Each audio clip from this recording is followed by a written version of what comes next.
Assalamualaikum warahmatullahi wabarakatuh. Bismillahirrahmanirrahim. Alhamdulillah.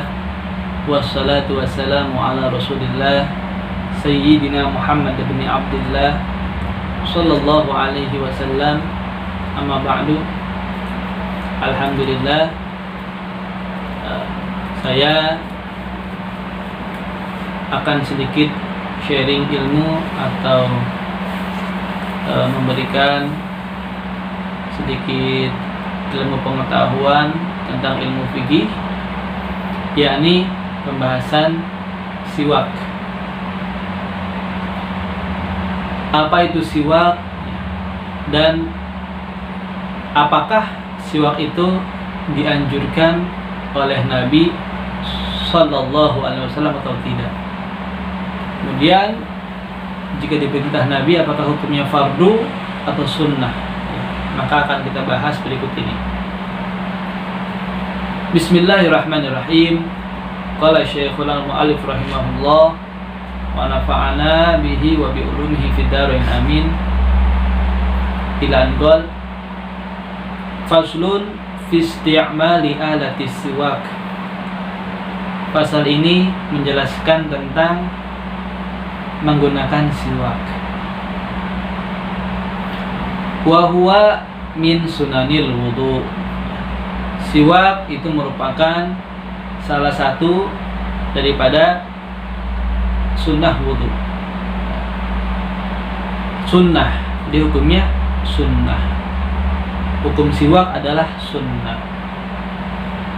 Ada beberapa ulama, tidak banyak, yang mewajibkan hukum siwak, tapi minoritas.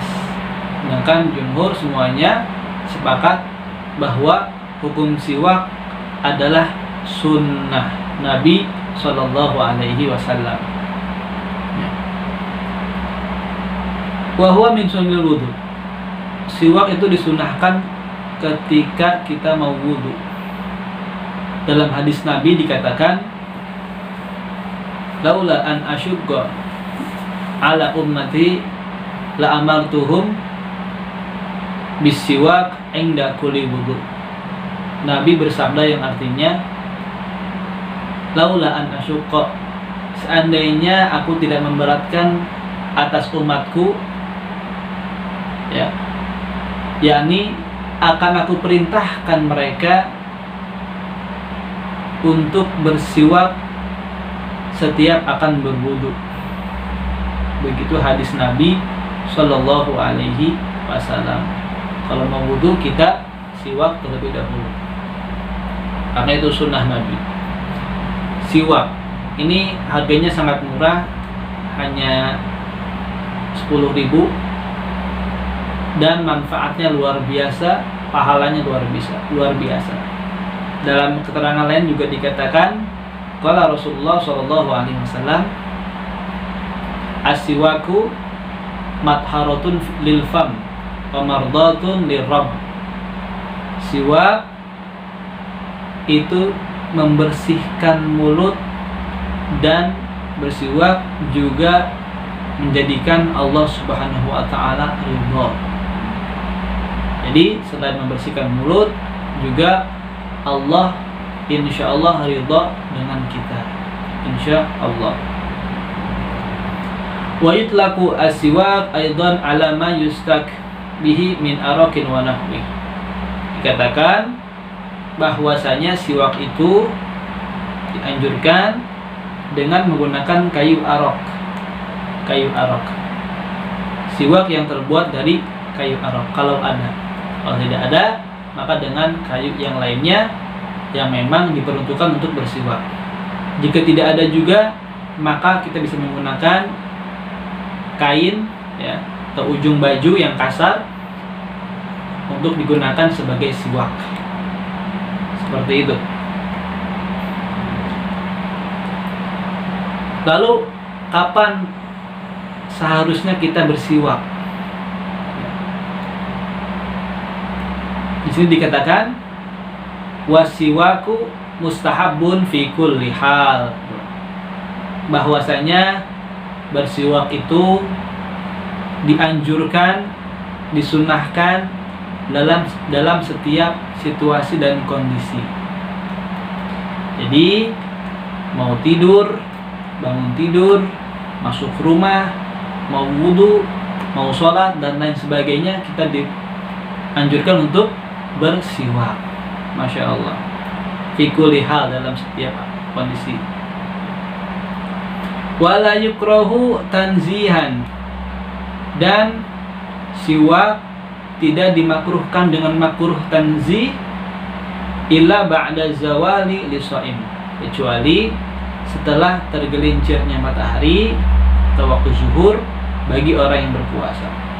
Jadi sunnah bersiwak itu kapanpun, setiap hari, mau pagi, siang, sore, malam, bebas. Akan tetapi dikecualikan bagi orang yang berpuasa setelah waktu zawal atau waktu zuhur, itu hukumnya makruh untuk bersiwak. Ya.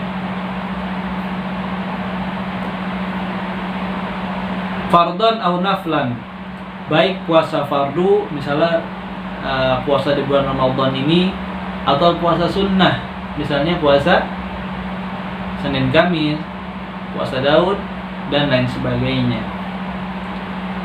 Kemudian watazulul karahah bi ghurubi syamsi, hilang kemakruhan bersiwak pada saat berpuasa, yakni bi ghurubi syamsi, dengan sebab tenggelamnya matahari. Ya, artinya bagi orang yang berpuasa, jika sudah masuk waktu maghrib atau ketika matahari telah tenggelam, maka hilanglah hukum makruhnya. Artinya disunahkan kembali untuk bersiwak. Seperti itu. Wakhtaro an-Nawawi adamal karahah mutlaqan. Tetapi ada satu ulama besar, ulama masyhur, yang memberikan kelonggaran, memberikan kemurahan, yakni Al-Imam Nawawi rahimahullahu ta'ala. Beliau berpendapat bahwasanya tidaklah makruh bersiwak bagi orang yang berpuasa setelah ba'da zawal. Ya, jadi tidak makruh. Artinya boleh orang yang berpuasa bersiwak kapanpun. Versi Imam Nawawi. Wa huwa as-siwak ay siwak fi thalathati mawadhi ashaddu istihbaban min ghairiha. Adapun bersiwak itu dikhususkan, dipentingkan sekali, dianjurkan sekali pada 3 tempat, pada 3 kondisi berikut ini. Ya, ada 3 di mana kita disunahkan untuk bersiwak. Jadi jangan sampai ketinggalan di 3 tempat ini. Yang pertama, ahaduha inda taghayyuril fammi min azmin, yakni ketika mulut berubah, ketika kondisi mulut mulai berubah. Min azmin, disebabkan oleh bau mulut. Kila huwa sukutun tawil, atau mulut berubah disebabkan karena berdiam yang sangat lama, ya. Atau wakila tarkul akli, dikatakan juga mulut berubah karena meninggalkan makan, meninggalkan minum. Contohnya seperti puasa ini. Maka ketika kondisi mulut seperti itu, kita disunahkan untuk bersiwak. Wa inna maqal wa ghairihi liyushammila taghayyur al-fammi bi ghairi azmin kal ukli dirihin karihin min taubin wa basarin wa ghairihima. Contoh, kita habis minum atau kita habis makan makanan yang bau, seperti habis makan makanan yang ada bumbunya itu bawang merah atau bawang putih, ya, karena setelah makan itu tentu mulut kita akan bau, maka disunahkan untuk bersiwak, ya.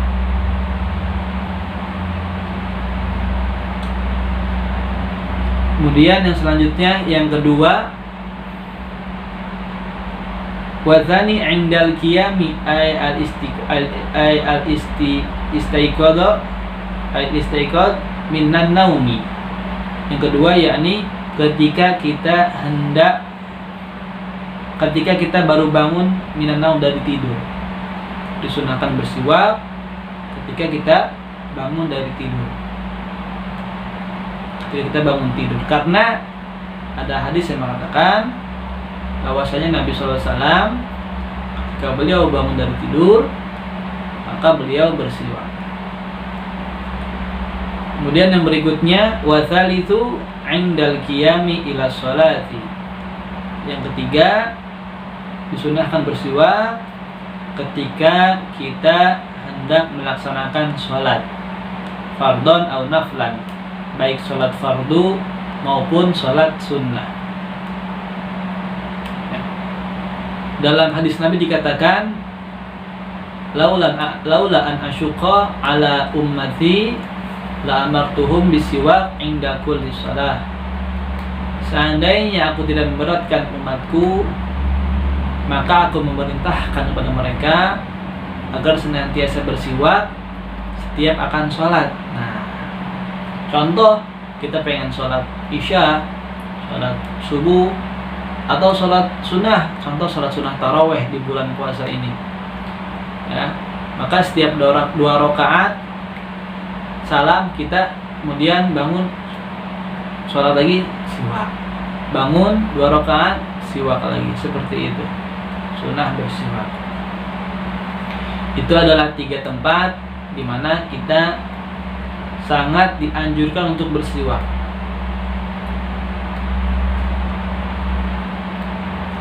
Wa yuta'akkadu aidan fi ghairi thalathatil madhkurah mimma huwa madhkur fil mutawwalat.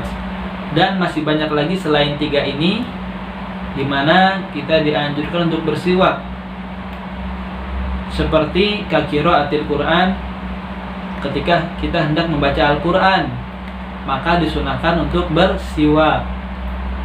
Kemudian wasfiraril asnan, ketika gigi kita mulai menguning maka disunahkan bersiwak. Kemudian ketika kita mau masuk rumah, ketika mau tidur, ketika ingin membaca kitab, membaca ilmu hadis dan lainnya, bahkan ketika sakaratul maut maka disunahkan untuk bersiwak, ya, agar ruh itu mudah dicabut oleh malaikat dengan sebab siwak ini, seperti itu. Dan wa yusanu ayanuya bisiwak as-sunnah. Jangan lupa ketika siwak itu niatkan sunnah. Saya niat sunnah siwak, cukup seperti itu, ya. Dan terakhir, cara memegang siwak adalah dengan tangan kanan, ya, yang jari telunjuk, jari tengah, jari manis di atas, dan jempol kelingking di bawah, seperti ini, ya. Sekian penjelasan singkat mengenai keutamaan bersiwak. Mudah-mudahan, ya, Allah Ta'ala mudahkan kita semua untuk senantiasa bersiwak dalam situasi dan kondisi apapun, khususnya dalam 3 tempat tadi. Amin ya Allah ya Rabbal Alamin. Wassalamualaikum warahmatullahi wabarakatuh.